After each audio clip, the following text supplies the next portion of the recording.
Embora não seja parque, o Monument Valley, como o nome indica, foi declarado Monumento Nacional em 1958.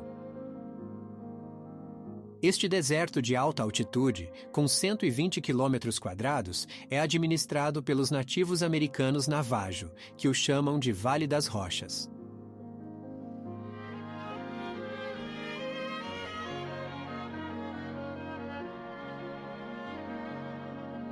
Na fronteira entre Utah e Arizona, é um sítio natural notável pelas suas formações geomorfológicas que, por vezes, excedem os 500 metros de altura.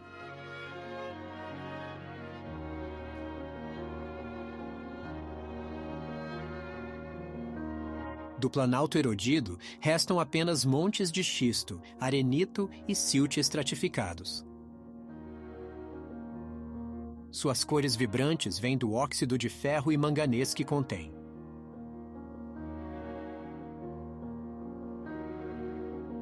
Monument Valley oferece um panorama famoso, com seu célebre par de luvas, e Merrick Butte.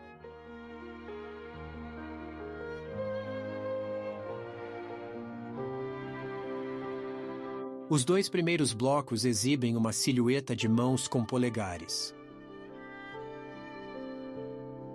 São 3 camadas rochosas.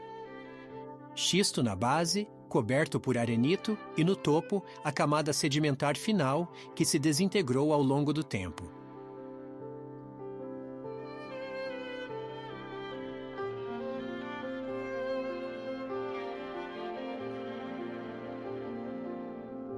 As luvas, com Merrick Butte, formam um triângulo, um dos panoramas mais famosos do mundo.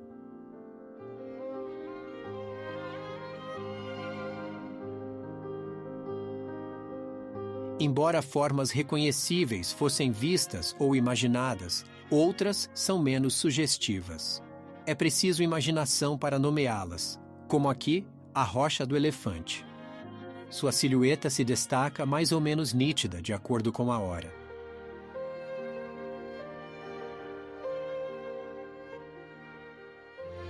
Estes 3 picos foram chamados as Três Irmãs. Estes picos ligavam-se à cordilheira vizinha. A erosão corroeu a rocha frágil e isolou as 3 irmãs do bloco principal.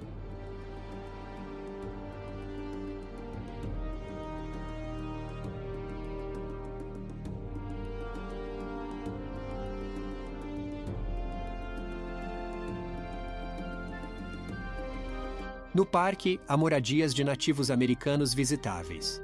Elas nos lembram que aqui é território Navajo. 250 mil descendentes ainda vivem hoje no deserto. Nomearam rochas, cujas formas representam animais, pessoas ou sua história.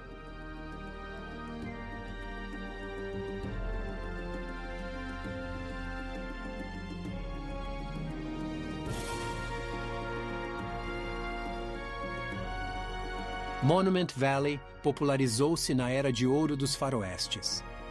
O diretor John Ford adorava o cenário e filmou 10 faroestes, como o famoso Stagecoach em 1939, com John Wayne.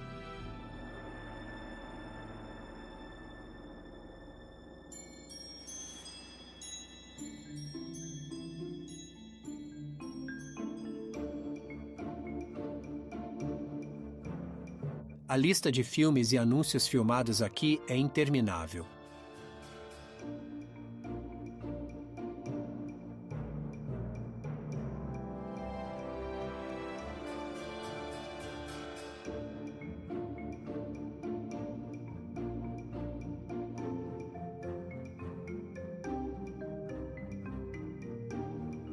É compreensível o encanto por este deserto vermelho, onde silhuetas estranhas brincam com a luz. O vento e a água erodiram o solo nos últimos 50 milhões de anos, cortando e desgastando a superfície do platô. As rochas, alternando macias e duras, revelaram as maravilhas que hoje se erguem em sua glória. Essas obras-primas de arenito geralmente têm uma altura de 100 a 300 metros. Elas se destacam no céu azul, pontilhado por nuvens brancas, cujas sombras vagueiam pelas formas do deserto.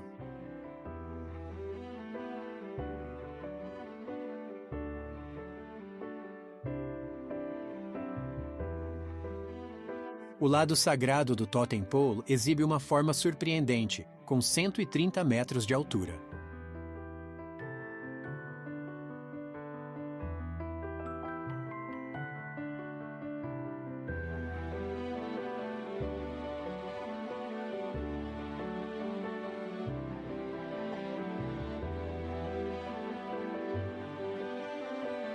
O Artist Point é um dos mirantes mais bonitos do parque. Este mirante, pouco conhecido, oferece ao visitante vasta extensão de deserto, com um monólito do Monument Valley ao fundo. Ao pôr do sol, a paisagem cativa não só pela beleza, mas também pela sua vastidão. Os frágeis pináculos de rocha são cercados por platôs e buttes.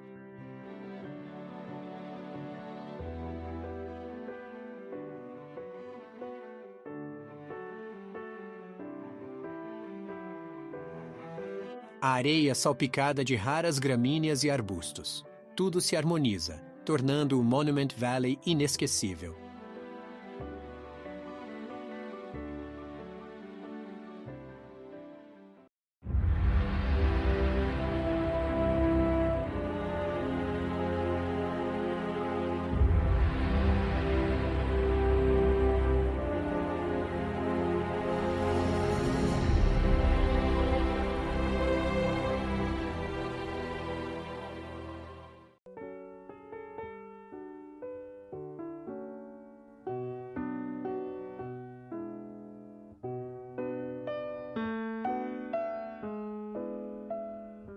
O Castelo Real de Fontainebleau, em estilo renascentista e clássico, fica a 60 quilômetros a sudeste de Paris.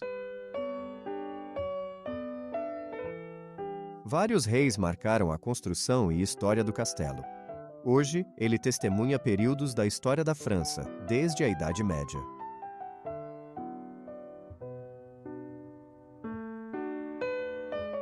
Lugar estratégico na história francesa, de São Luís a Napoleão III. Sob Francisco I, o Castelo de Fontainebleau mesclou o estilo italiano e a tradição francesa, evidente na arquitetura e nos interiores. Essa especificidade foi fruto de um rei que queria fazer de Fontainebleau uma nova Roma, e para isso convidou artistas italianos para reformar o local, influenciando assim a arte francesa.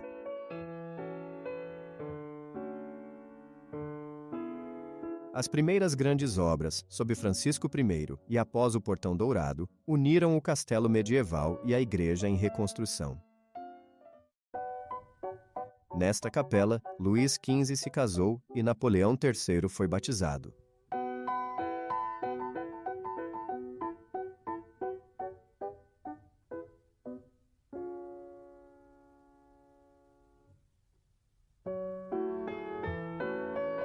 Francisco I, homem devoto, para ir do castelo à capela assistir à missa todas as manhãs abrigado, decidiu construir uma galeria. A Grande Galeria Francisco I, com 60 metros de comprimento e 6 metros de largura, era uma ponte coberta com vãos abertos em cada lado.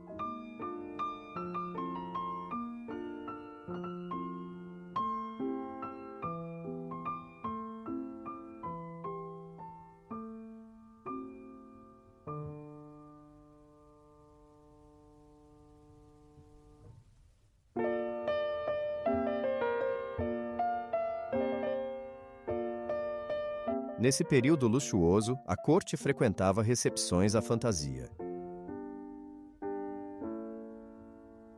Nas festas, mesas de honra eram montadas junto à lareira. Após o jantar, as mesas eram removidas e a dança começava.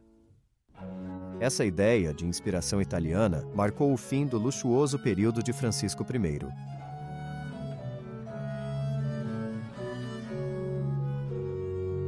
Henrique IV ampliou o castelo, adicionando alas.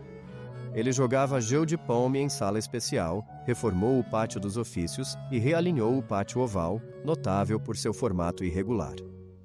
O palácio podia acomodar cerca de 1000 convidados. Por ostentação, ele construiu o portão Baptistère.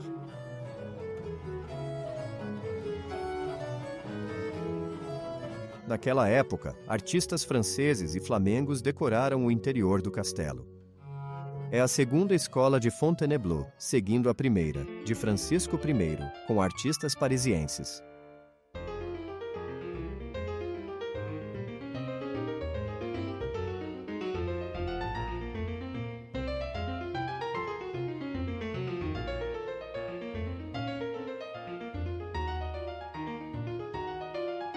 A Galeria de Diana, com 80 por 10 metros, retratava cenas do mito de Diana e Apolo.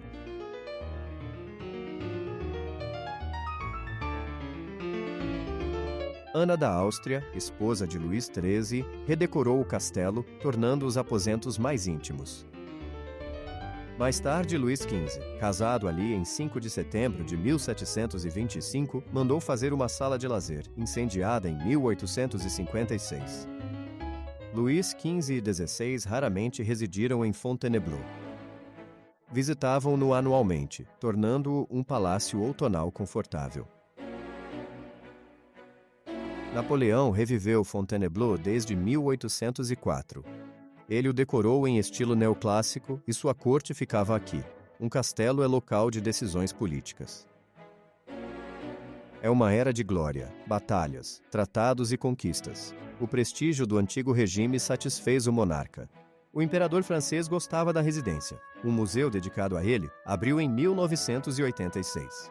Ele possui quase 15 salas da antiga ala Luís XV. É uma homenagem ao imperador, retratando sua vida com sua famosa pintura de coroação, feita por François Gérard em 1805.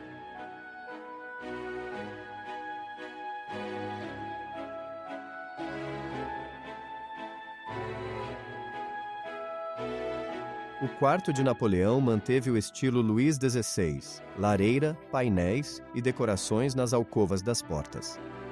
Seu toque se via nas vitórias, abelhas e figuras imperiais.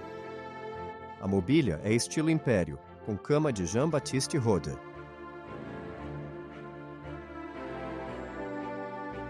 Havia um relógio italiano de 10 faces na antecâmara. Ele mostra a hora, os dias e signos da semana, a data, os meses, fases lunar, solar, equinócios, anos bissextos e o zodíaco. Contudo, o reinado findava. Foi em Fontainebleau que o imperador assinou sua abdicação em 6 de abril de 1814. Após vã tentativa de suicídio e antes de partir para o exílio em Santa Helena, Napoleão proferiu um famoso discurso à velha guarda no pátio.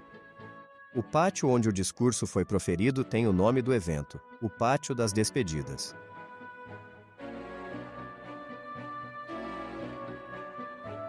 Contudo, Napoleão morreu no exílio e, em Paris, após muitas reviravoltas, a restauração chegou. A realeza voltou em 1830.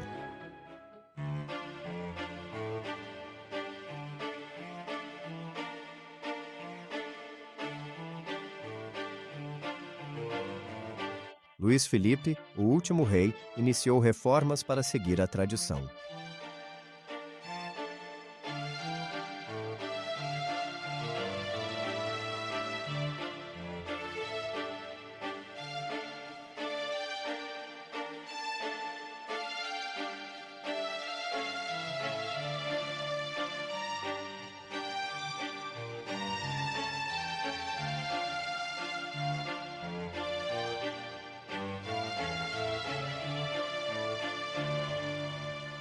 Fontainebleau não seria um castelo sem seu vasto parque de 115 hectares. O Jardim de Diana, ao norte do castelo de Catarina de Médici, nomeia-se pela fonte de 1684. Os jardins, ou jardim principal, ou ainda o Jardim do Rei, foi criado sob Francisco I, refeito sob Henrique IV e redesenhado por André Le Nôtre no século XVII. Um autêntico museu e fiel guardião da nossa história, o Castelo de Fontainebleau é, de fato, a Casa dos Séculos, um nome que lhe foi dado por Napoleão I, evocando assim as inúmeras memórias históricas que este lugar tão ricamente emana.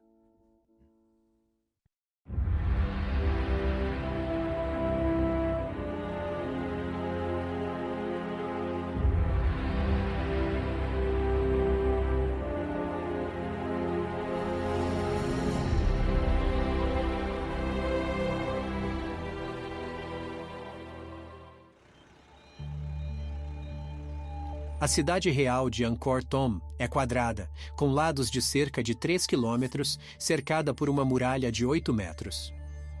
No centro de cada muralha do recinto, há um portão monumental adornado com grandes rostos dos 4 reis do panteão hindu. Cada portão tem uma passagem que cruza o fosso. A do portão sul é guardada por 2 fileiras de 54 estátuas gigantes, os Yaksha.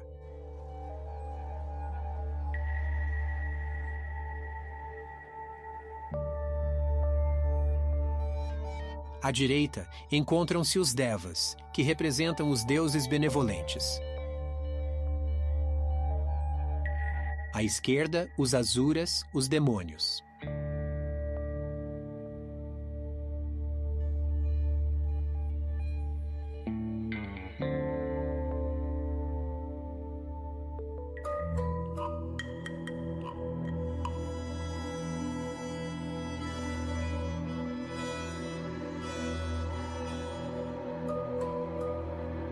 É hora de deixar o templo Bayon e explorar o restante de Angkor Thom. Além dos 4 portões cardeais, há um quinto, o Portão da Vitória, que leva ao Palácio Real.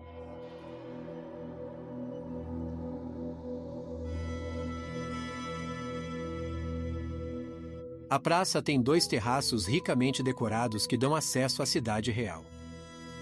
À esquerda, ao norte, fica o terraço do Rei Leproso, e o principal, Terraço dos Elefantes. Deste terraço, o rei saudava os exércitos vitoriosos. O Terraço dos Elefantes tem mais de 300 metros e sua altura varia de 3 a 5 metros, conforme a seção.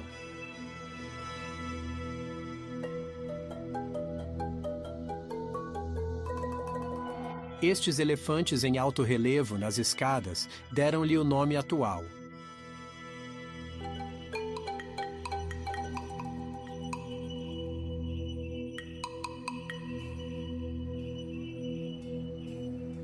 Inúmeros elefantes, arreios e montados, formam os baixos relevos que decoram grande extensão.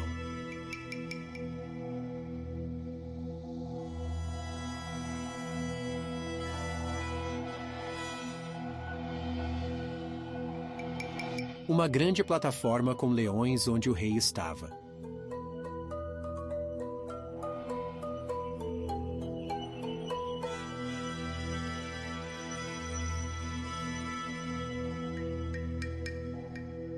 Há também uma balaustrada naga, a serpente gigante, sustentada por 54 deuses e demônios, simbolizando a agitação do mar de leite.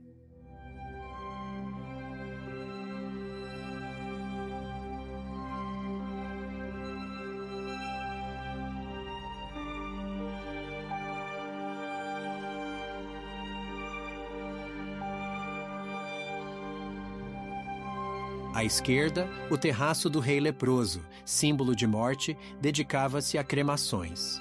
Neste terraço, Yama decidia o destino eterno. Em forma de U, uma parede o percorre, coberta por belos baixos relevos Khmer, representando o panteão hindu.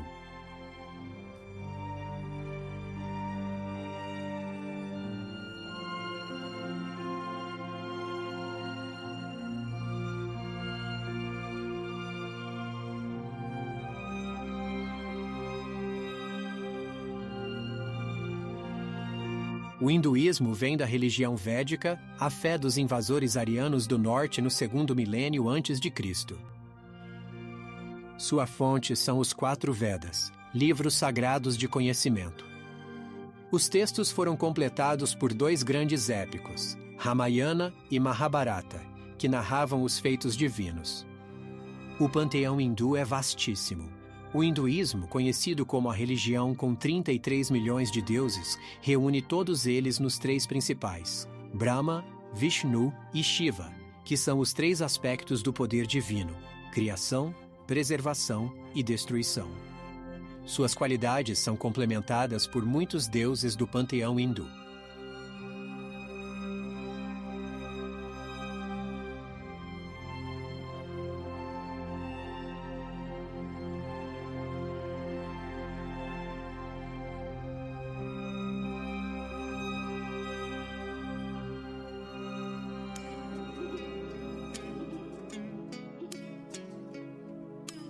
Mais adiante, no Palácio Real, o Bafuan, ou Montanha Dourada, foi erguido por volta de 1060 em honra a Shiva.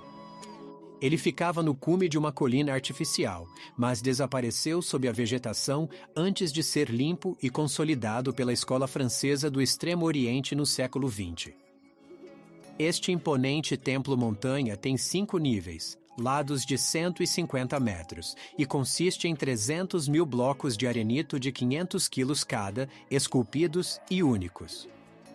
Muito danificado, seus níveis têm galerias com vista para a selva.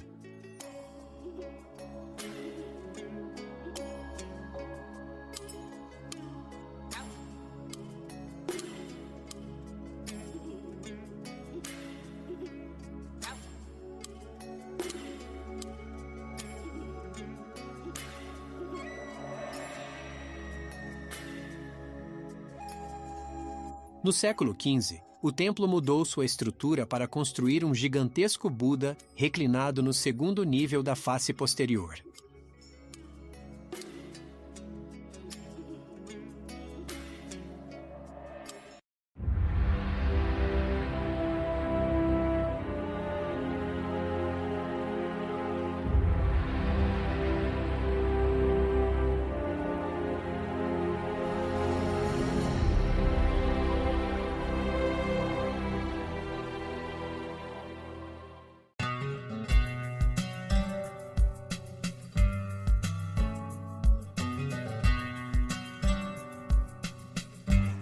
Recife, 9ª cidade brasileira, fundada em 1537.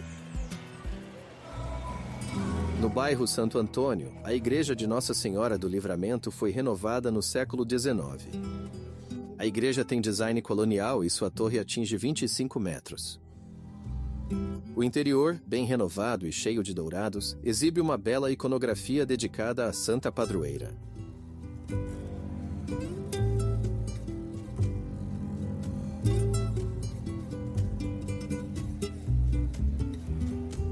A Basílica do Carmo foi feita em 1665.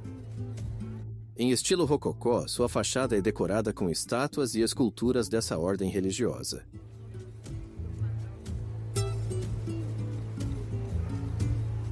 O interior dourado do coro é inestimável, com seu extravagante retábulo. É coroado por um afresco de Nossa Senhora do Carmo. Os 12 altares laterais ricamente decorados são destaques desta basílica, especialmente os de Nossa Senhora da Candelária e Santa Teresa. A decoração em mármore é do século XVIII.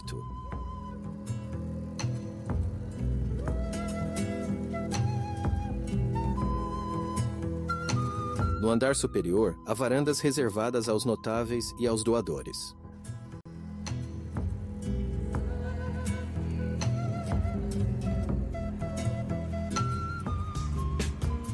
A Praça da República, um belo jardim no Recife, é ladeada pelo Palácio do Governo e pelo Palácio da Justiça. A fachada do palácio, construída nos anos 20 pelo arquiteto italiano Giacomo Palumbo, exibe 2 conjuntos escultóricos alegóricos, representando a justiça e a lei.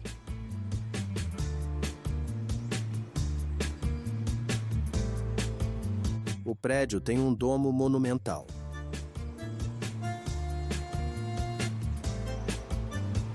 O Palácio do Governo, com colunas gregas, é um exemplo da arquitetura neoclássica difundida no Brasil do século XIX. O Teatro de Santa Isabel deve seu nome à Rainha de Portugal. Ele também é da mesma época e do mesmo estilo. Um baobá centenário foi plantado em frente ao teatro, inspirando Saint-Exupéry em sua passagem pelo Recife antes de escrever O Pequeno Príncipe. Atrás da praça, há um complexo religioso com muitas igrejas e um mosteiro, incluindo a Igreja de Santo Antônio do Recife. A nave é em estilo rococó. O retábulo exibe um crucifixo com colunas coríntias e, à direita, Santo Antônio.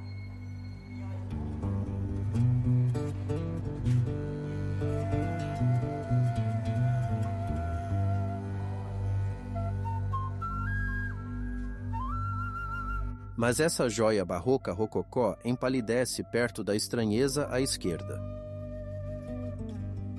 A Capela Dourada, de 1697, evoca a Era de Ouro das ordens religiosas no Brasil. Sua decoração interna revela muitas estátuas douradas, arabescos e espirais esculpidas. O Mosteiro Franciscano atrás é um dos edifícios mais antigos da cidade, datado de 1606. Além da importância histórica, possui grande interesse artístico pelos azulejos. Os grandes painéis de faiança azul apresentam diferentes cenas que ilustram episódios bíblicos, como o dilúvio, por exemplo.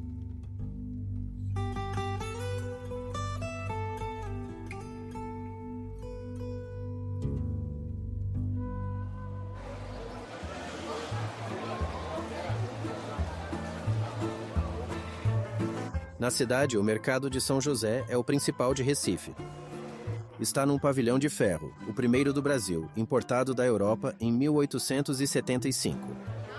Sua área de 3.500 metros quadrados é para alimentos, mas oferece grande seleção de artesanato com preços que desafiam a concorrência.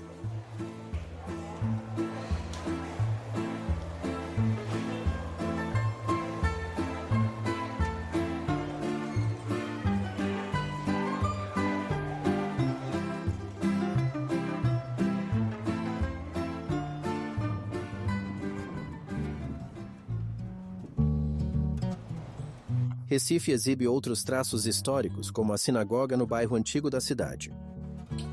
Construída em 1636, foi a primeira sinagoga nas Américas, sob domínio holandês no nordeste do Brasil. Após o declínio desse domínio, os portugueses deram 3 meses para a população judaica deixar a cidade partindo para a Nova Amsterdã, que se tornaria Nova York, na América do Norte. Da sinagoga original, hoje Centro Cultural Judaico, resta um muro onde fiéis deixam orações nas frestas, como no Muro das Lamentações de Jerusalém.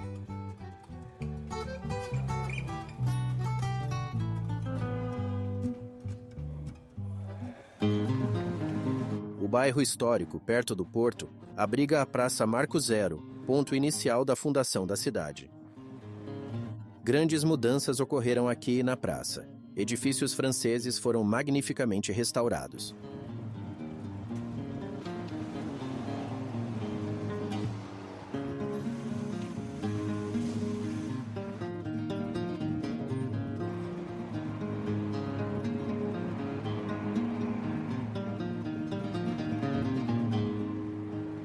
Fundada em 1537 por portugueses, tomada pelos holandeses 100 anos depois.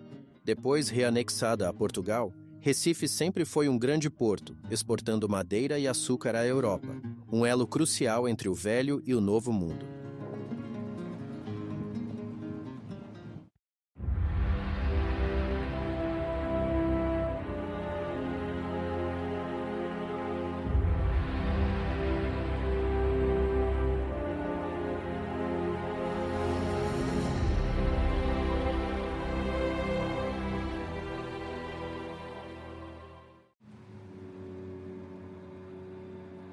A Catedral Nova de Salamanca é mais antiga. Sua obra começou em 1513 e durou 250 anos. A Catedral Nova de Salamanca é mais antiga. Começou em 1513 e durou 250 anos.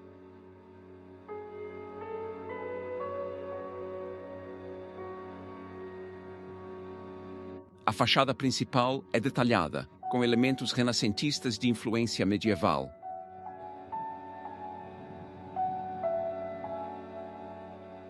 O arco principal é esplendidamente esculpido com acabamento impecável.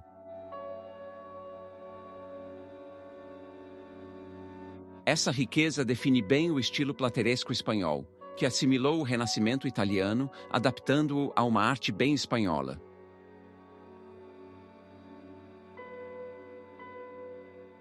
Relevos mostram cenas da Natividade e Epifania, e a Virgem Maria entronizada acima das portas.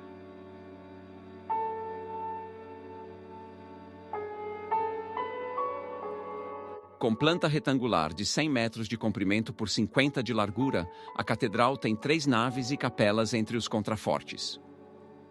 De maneira bem clássica, o coro é separado do resto do espaço.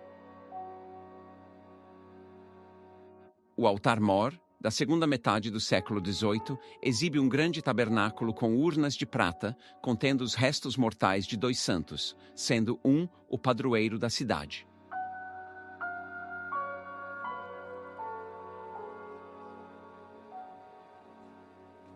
De frente para o altar, no centro da nave, o coro tem 2 fileiras de assentos de madeira. O nível superior tem painéis com representações de Cristo ressuscitado, apóstolos, santos e a Virgem. Esta é obra de vários artistas. Levou mais de 10 anos.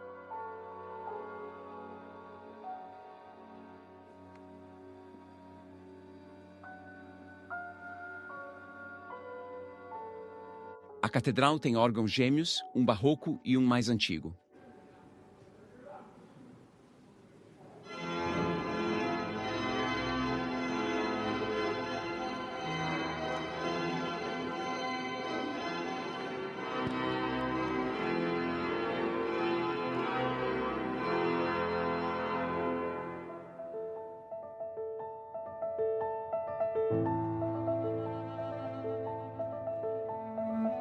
Atrás dos assentos, de frente para o público, um retábulo fecha o coro, estruturando a sua parte de trás.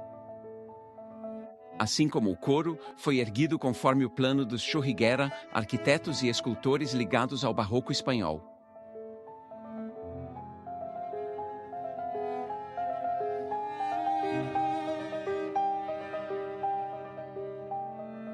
A cúpula, a 60 metros do chão, foi reerguida em 1765, em estilo neoclássico, após ruir devido ao terremoto de Lisboa, em Portugal.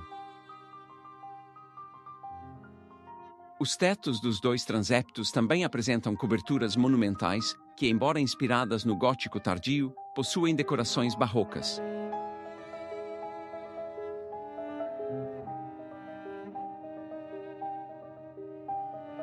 O interior da estrutura é banhado pela luz natural de 90 vitrais da Flandres, cada um mostrando um episódio bíblico. As naves laterais têm 18 capelas que enriquecem a catedral, com criações de diversos estilos. Aqui trabalharam mestres espanhóis ou flamengos, com pedreiros, escultores, pintores, ferreiros e ourives. A Capela de Nossa Senhora da Verdade foi fundada pelo bispo de Salamanca para sua família. O retábulo gótico é encimado por um crucifixo, pintado em 1630, ano de sua morte. Ao lado, seu túmulo e os de seus próximos.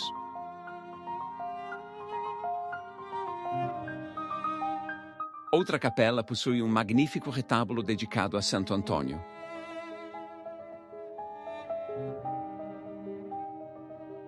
A Capela de Nossa Senhora da Solidão possui um retábulo de Alberto Churriguera retratando a Virgem, que inspira devoção em Salamanca. Ela é levada em procissões.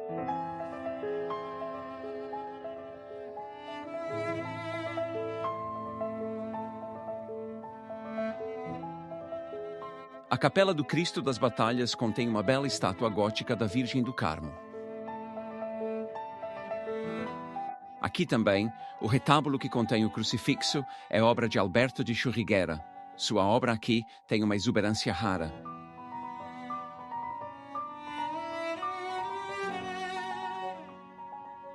No transepto norte, outra capela exibe uma escultura da Agonia de Cristo, do século XVI. Esta estátua também goza de grande admiração do povo de Salamanca. A Capela Dourada é a mais antiga da catedral, criada com o edifício principal. Seu altar principal é presidido por um magnífico calvário, lindamente multicolorido e coberto de ouro.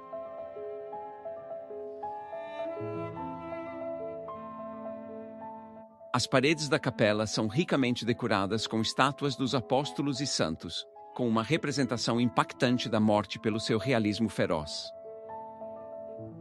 Há também belos túmulos, bem primitivos, incluindo o do fundador da catedral, encimado por uma Madonna do Povo. Adão e Eva, junto aos patriarcas. A construção desta catedral, chamada Catedral Nova, foi financiada pelos monarcas católicos, Fernando e Isabel, que libertaram a Espanha da invasão moura.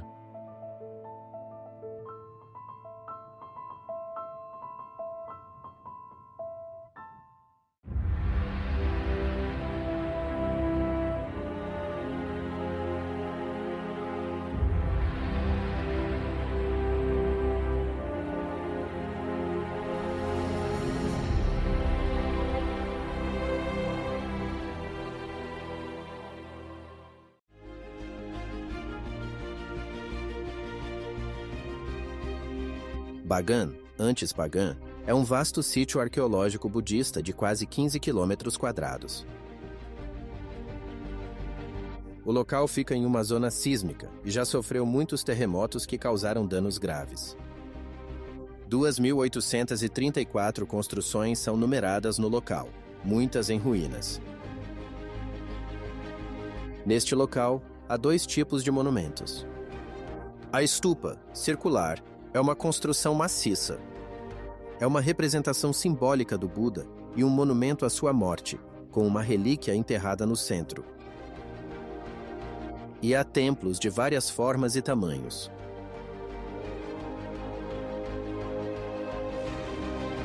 Os templos têm torres ornamentadas visíveis à distância.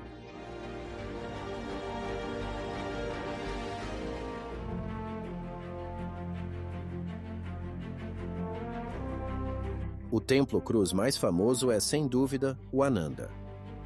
Construído em 1091 por Kyanzita, dedicava-se à sabedoria infinita de Buda. A construção deste templo indica a adoção do budismo pelo rei, que o promoveu em toda a Birmânia. Fortemente danificado no sismo de 8 de julho de 1975, está em restauração. O telhado tem 6 terraços sucessivos, coroados por uma torre santuário indiana fina, coberta de ouro e com 55 metros de altura.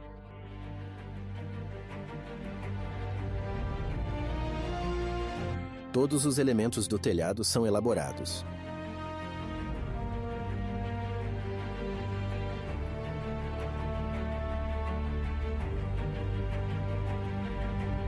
Diz a lenda que o rei se inspirou na descrição de templos indianos que um monge arquiteto da Índia lhe apresentou, o que explica os motivos arquitetônicos indianos no Ananda. Após o monge concluir a construção do templo, o rei, a fim de preservar o caráter único da edificação, mandou matá-lo para que jamais construísse uma estrutura semelhante. Uma versão da lenda diz que o arquiteto foi enterrado vivo como espírito guardião. O templo é quadrado com 4 portais à frente. 4 áreas levam ao núcleo central, onde nichos abrigam estátuas de Buda, cada uma virada para um ponto cardeal. A oeste, o Buda Gautama tem as mãos estendidas num gesto de intrepidez.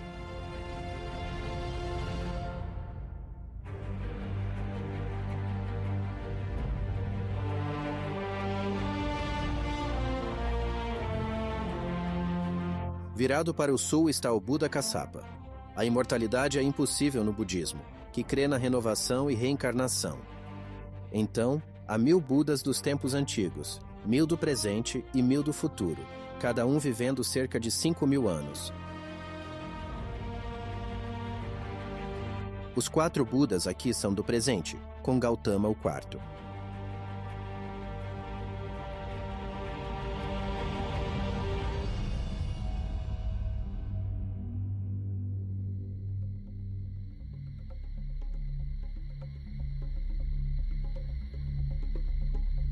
Guardiões vigiam corredores.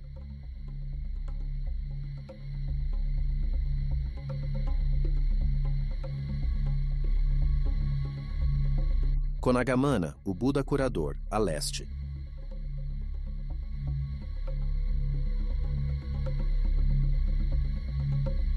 Kakusanda, virado a norte, é o primeiro dos 4 Budas presentes com as mãos unidas em pregação.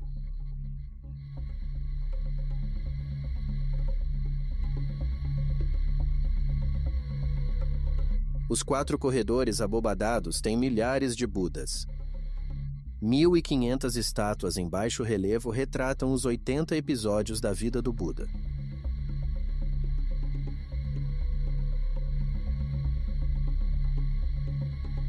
O palácio contém afrescos raros. Apagados pelo tempo, eles narram a vida do Buda, do nascimento à morte. Com suas representações iconográficas únicas, o templo estabeleceu e transmitiu a doutrina ao povo com visuais cativantes. O templo Ananda tinha propósito pedagógico conforme desejo do soberano convertido. Assim, o rei tinha um meio de unir a Birmânia sob religião e bandeira comuns.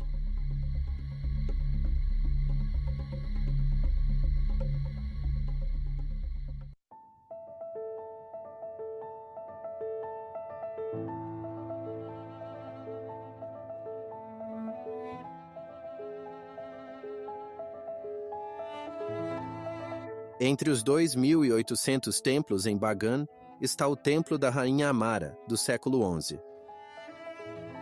Sobre uma base quadrada, a superestrutura tem 3 terraços com escadas e 4 terraços íngremes de onde uma flecha curvilínea se eleva.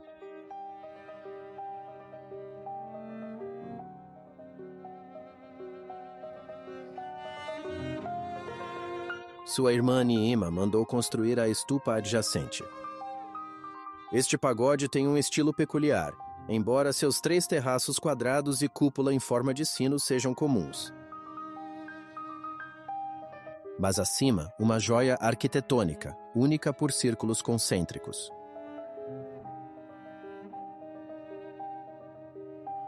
O templo da Rainha Amara é típico, com entradas nos 4 lados e a principal no leste. Dentro, uma estátua de Buda repousa num nicho em arco escavado.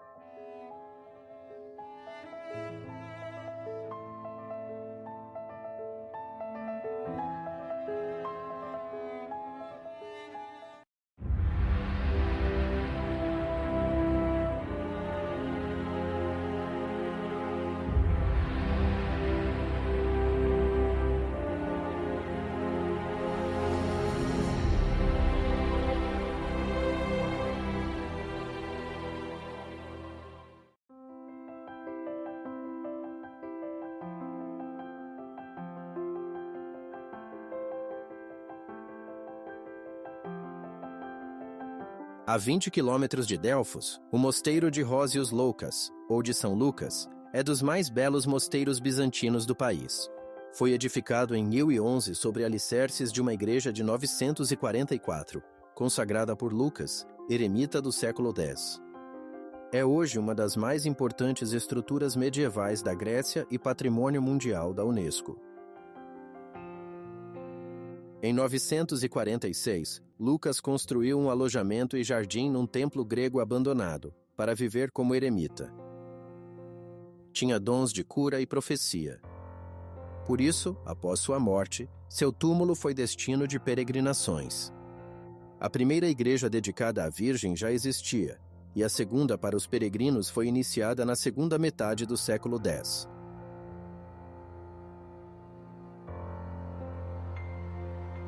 A galeria que se vê no segundo nível é o gineceu, a área das mulheres, que forma uma plataforma ao longo de 3 lados do edifício. A cúpula mede 9 metros de diâmetro. 500 anos após a conquista turca, monges ortodoxos substituíram os latinos. O mosteiro foi pilhado e sofreu vários terremotos, mas hoje é ocupado por poucos monges ortodoxos. Os monges seguem uma regra austera, dedicando tempo à meditação e oração, mas também precisam realizar todo o trabalho manual para a subsistência. O mosteiro tem vastos espaços agrícolas, com o cultivo de oliveiras sendo essencial. Nos muros do mosteiro, vêem-se edifícios secundários para trabalhos especializados: panificação, costura, tanoaria e azeite.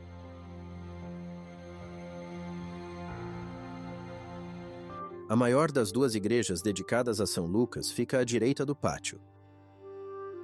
Sua fachada mostra reaproveitamento de pedras com mármore grego e tijolos romanos. Um belo afresco decora o pórtico da entrada. E pode-se ver uma decoração árabe.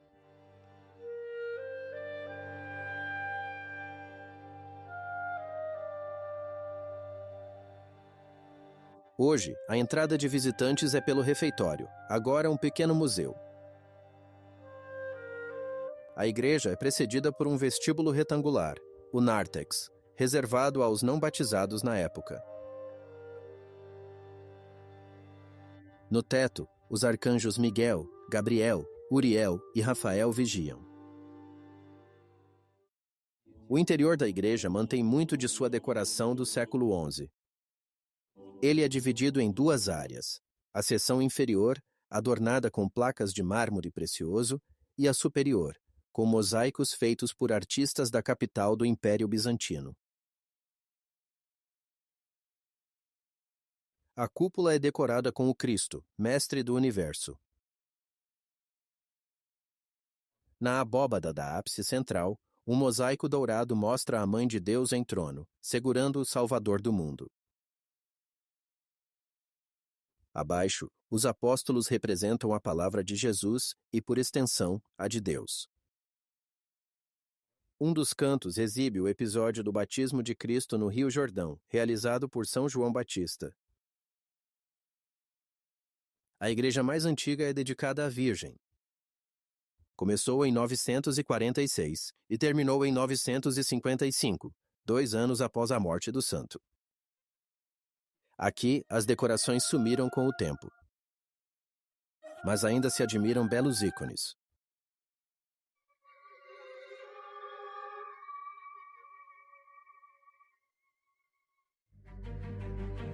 Sob a igreja, a cripta tem uma nave central, onde fica o túmulo do santo. Aqui as pessoas o veneram, mesmo que o túmulo esteja vazio hoje, pois suas relíquias foram para o Vaticano, em Roma.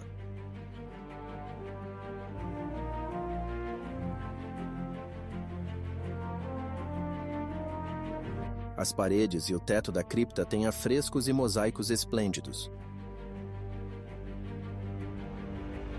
Com uma planta quadrada, a cripta possui várias capelas, incluindo uma decorada com um belo afresco do século XI que retrata a descida da cruz.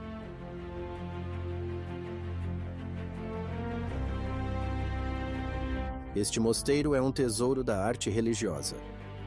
Aqui, admire um dos mais completos e preservados ciclos de iconografia bizantina da Grécia. Este local é, acima de tudo, notável por seus mosaicos, todos com fundos dourados, e pelo requinte de suas decorações em mármore, jaspe e pórfiro.